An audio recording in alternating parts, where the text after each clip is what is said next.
tanpa mengurangi rasa hormat saya kepada Bapak Ibu dari Pusat Data Teknologi Informasi Pusdatin dan Bapak Ibu guru sekalian, saya mohon maaf karena saya berada di mobil karena memang saya sedang di pelosok ini, saya sedang ada kegiatan sehingga saya harus mencari sinyal yang terbaik untuk melaksanakan Vicon hari ini.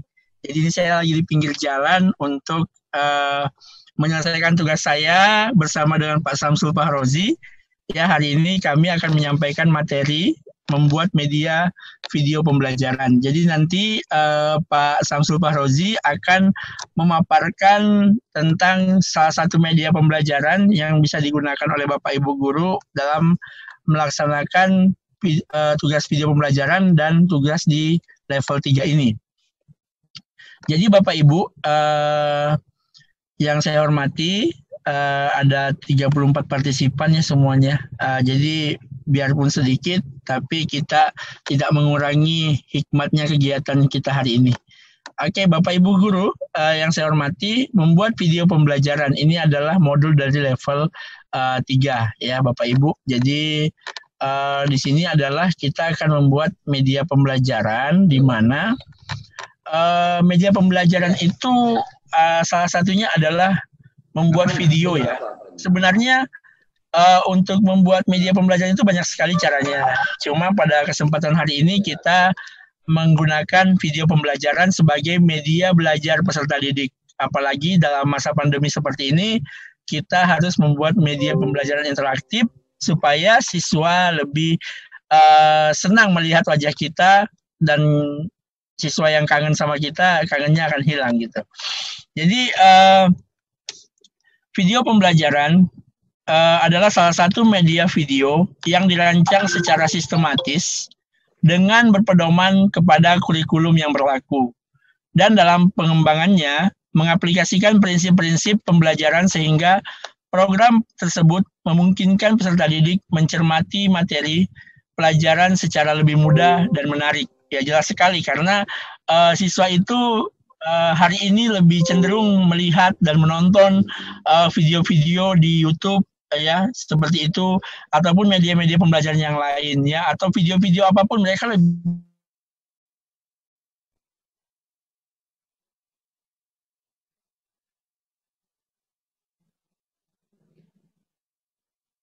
suka seperti itu ya. Jadi yang memungkinkan adanya rekayasa ya. Jadi video pembelajaran ini nantinya adanya rekayasa ya. Rekayasa dalam hal kenapa? Jadi kita tidak memungkinkan untuk mendatangkan sesuatu yang sangat besar seperti itu. Jadi kita harus mengadakan adanya rekayasa atau animasi. Kemudian menampilkan gambar dengan gerak serta suara secara bersamaan. Jadi kalau melalui video pembelajaran kita bisa mengedit sedemikian rupa sehingga tampilan video tersebut itu menarik untuk dilihat siswa. Kemudian mampu mempersingkat proses. Misalnya proses penyemaian padi hingga panen. Ya tidak mungkin kita membuat video itu 3 bulan atau 6 bulan sampai penyemaian padi atau kita akan mekarnya mawar. Tidak mungkin kita tungguin sampai selesai. Jadi dengan video pembelajaran itu banyak yang bisa kita persingkat seperti itu. Kemudian mampu menampilkan benda yang sangat tidak mungkin ke dalam kelas karena terlalu besar ya kan. Jadi seperti apa? Seperti lapangan bola gitu kan. Atau kita menampilkan dinosaurus ya kan.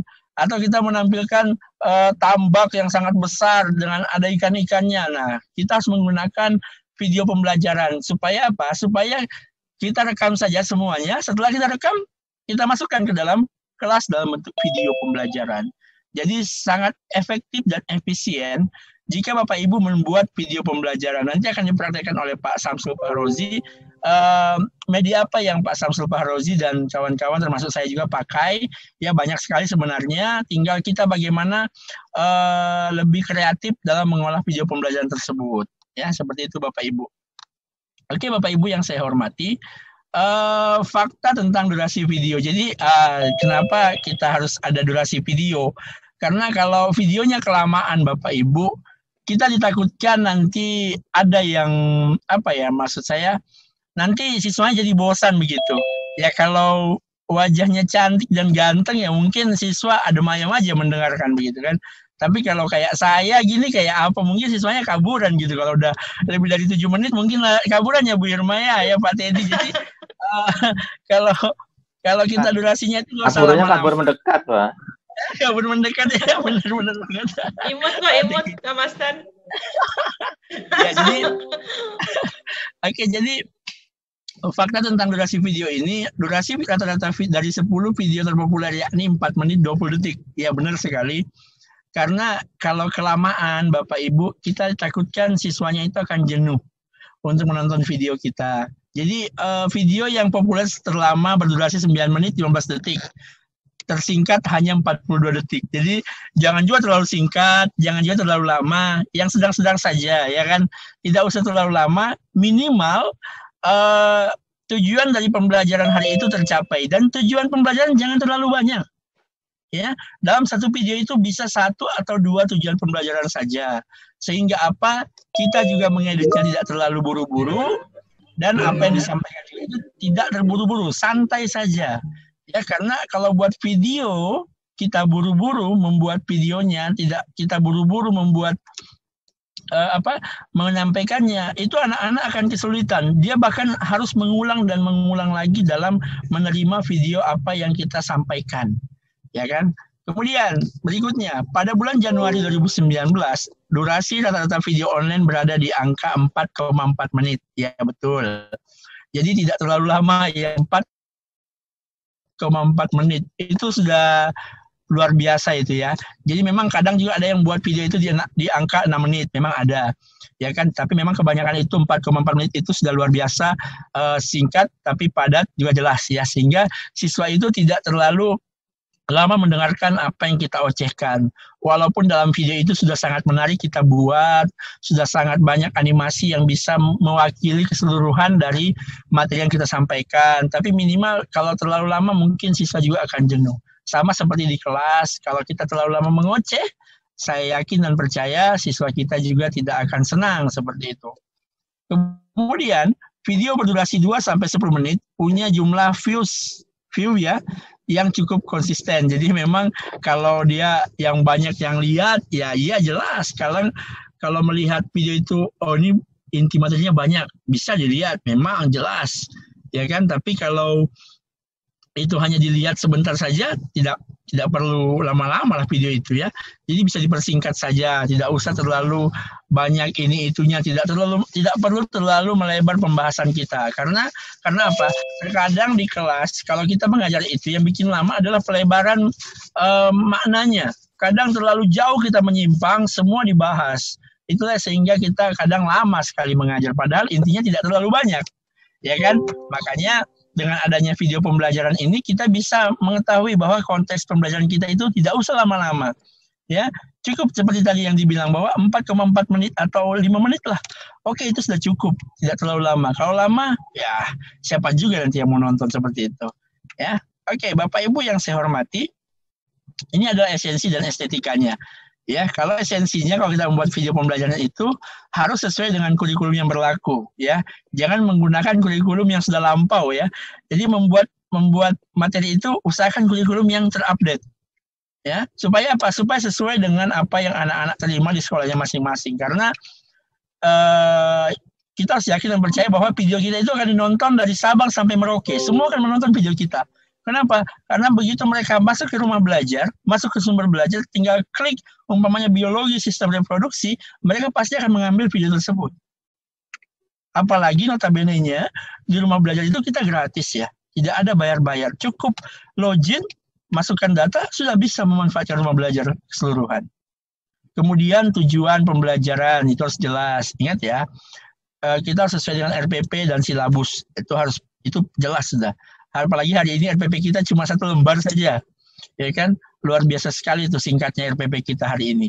Jadi 1 lembar itu 45 menit jam pelajaran 1 jam, itu pasti bisa, gitu kan? Tapi tidak mungkin kita buat video pembelajaran 45 menit, gitu kan? Jadi kita harus singkat menjadi 4,4 menit. Jadi kita harus sesuaikan dengan kurikulum. Yang kedua tujuan pembelajaran. Jadi satu video itu tidak usah tujuan pembelajarannya semua Ya, mungkin satu video hanya 2 tujuan pembelajaran. Tidak usah banyak-banyak. Kemudian substansi materinya, ya harus runtut dari awal sampai akhir ya. Bagaimana proses penyemaian padi tadi dari awal, pertama padinya itu diapain dulu, kemudian ditanam dulu, kemudian bagaimana menyemai padinya itu runtut. Jangan lompat-lompat, langkah-langkahnya itu tidak sesuai. Jadi itu membuat anak-anak juga, wah ini nggak sesuai dengan materi kami. Akhirnya apa? Akhirnya siswa-siswi kita itu malas untuk membuka lagi video tersebut. Ya, tapi kalau dia runtut, Bapak Ibu, saya yakin video tersebut pasti akan berulang-ulang dilihat oleh siswa. Bahkan dia tidak perlu mendownload lagi karena sudah keasikan nih, buka aja di rumah belajar. Sudah jelas di situ ada materinya, tinggal klik kata kuncinya, ya sudah muncul nanti seperti itu. Kemudian esensi kita yang selanjutnya itu meningkatkan minat belajar siswa. Ya kan, tersedia referensi untuk memperdalam dan mengacu kecakapan di abad 21. Ya kan, jadi usahakan juga Bapak Ibu di saat membuat segala sesuatu di video pembelajaran itu, Bapak Ibu usahakan yang menarik untuk siswa lihat. Ya kan, sehingga minat membacanya, minat menontonnya siswa itu tinggi. Ya, bukan berarti bahwa ya kita tidak melarang siswa untuk masuk ke portal-portal manapun untuk belajar sebenarnya. Tapi di saat kita para Bapak Ibu guru seluruh Indonesia ini bisa membuat video dan bisa ditonton dan dimanfaatkan oleh seluruh siswa di seluruh Indonesia, itu sudah luar biasa. Jadi kita harus kreatif, inovatif dalam membuat video pembelajaran sehingga apa? Minat siswa itu sangat-sangat sangat-sangat tinggi untuk selalu membuka pembelajaran kita. Kemudian estetika dalam pembuatan video pembelajaran itu rekaman videonya. Kemudian pemilihan aset dan gambar, animasi, audio, dan video yang tepat. Iya benar sekali. Kemudian proses editingnya, iya kan? Karena kalau kita membuat sesuatu itu harus sesuai dengan konsepnya. Jangan kita membuat sistem reproduksi, gambarnya lain, animasinya lain. Usahakan sama. Bapak, saya yakinlah lebih di level 3 ini untuk gelombang 6 ini saya yakin update sekali gitu tentang pembuatan video. Bahkan mungkin nantinya pembuatan videonya bisa bermacam-macam aplikasi yang dipakai, bukan hanya salah satu aplikasi. Apakah itu KineMaster, Filmora, Camtasia seperti itu. Itu pasti Bapak Ibu guru pasti sangat banyak aplikasi hari ini. Ya, saya yakin dari mana-mana sudah dapat aplikasi yang luar biasa, sudah dibagi-bagikan kemana-mana. Satu aja yang dibagikan pasti sampai ke seluruh siswa itu, ke seluruh peserta pasti dapat. Kenapa? Karena kita saling berbagi di situ sangat luar biasa. Kalau di grup itu satu dapat, semuanya pasti dapat. Karena apa? Karena memang Bapak Ibu saya yakin lebih kreatif dalam mengolah satu data seperti itu.